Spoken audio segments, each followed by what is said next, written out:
Hey, what's up everybody? I'm JB Flintlock. In this video we're going to do something completely different. This doesn't fit with my video series at all. This is just kind of a fun video. I had the idea and so I just wanted to kind of give you an overview of what's going on.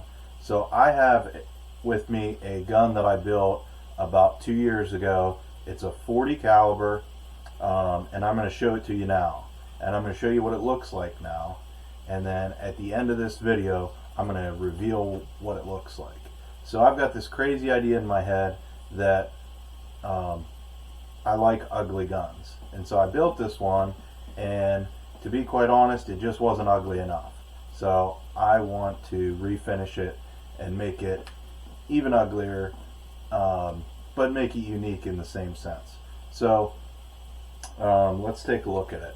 So this is a 40 caliber half stock, and it's a 1-inch barrel, 40 caliber, 38 inches long, and so it's heavy. It's pretty barrel heavy. So what I've done is added some weight to the back here with in several different ways. There's some weight in the stock itself. I have an archery weight that's threaded into the toe piece to give it some weight, and I have a double butt plate.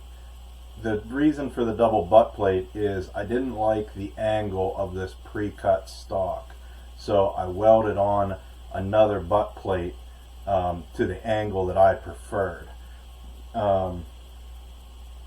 This does have a Siler lock. It's a modified Siler, so it's had some work done to it to help not really speed things up, but make them smoother, balance the springs, and just overall make it.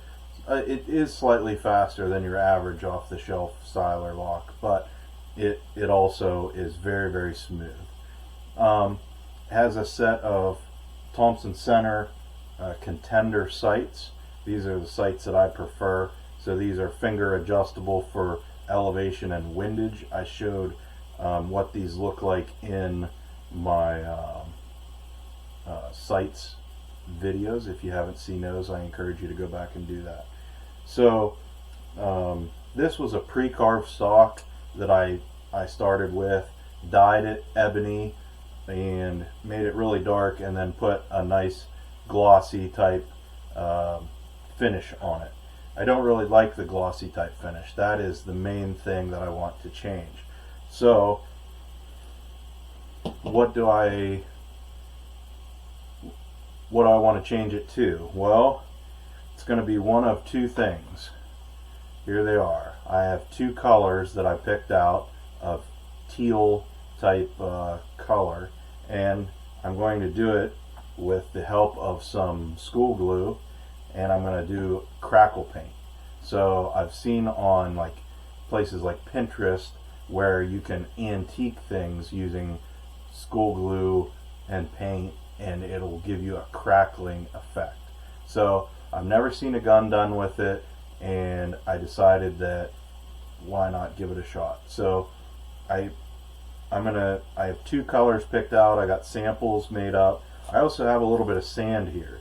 So what the sand is for, right where my front hand sits and where right on the wrist where my rear hand is, I want to put a little bit of texture in the paint to make it not so slippy when I'm shooting like at the Nationals with my coat on and everything, and I'm sweating profusely and it's hot. I want to have that grip. So I'm going to sprinkle a little sand in there while the paint is wet. That's all for this segment of this video. I'm going to I'm just keeping it short today. I'm not going to bore you with all the refinishing process.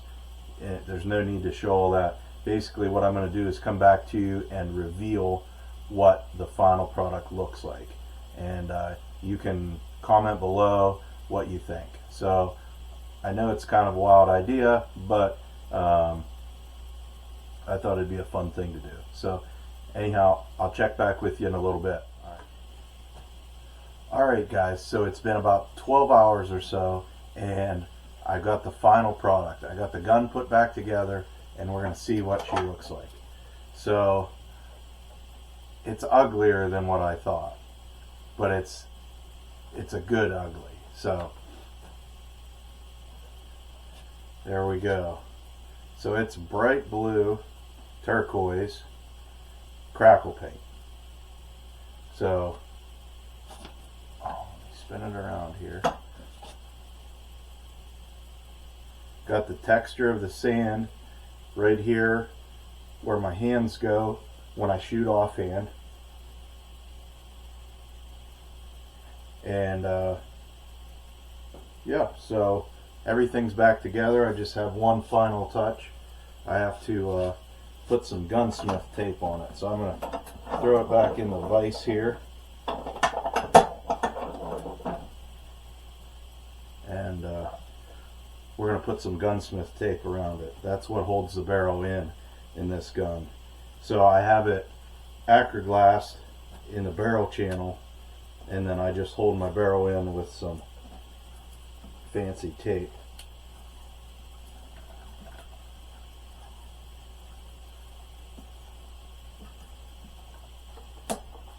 So we're good for another season. Alright, so this was just a fun video that I wanted to throw in here amongst all my educational stuff. We're just having fun. I know some of you probably cringing, like I ruined a gun. I really didn't. This is just something that sandpaper could fix. It could go back to its original look if I wanted it to.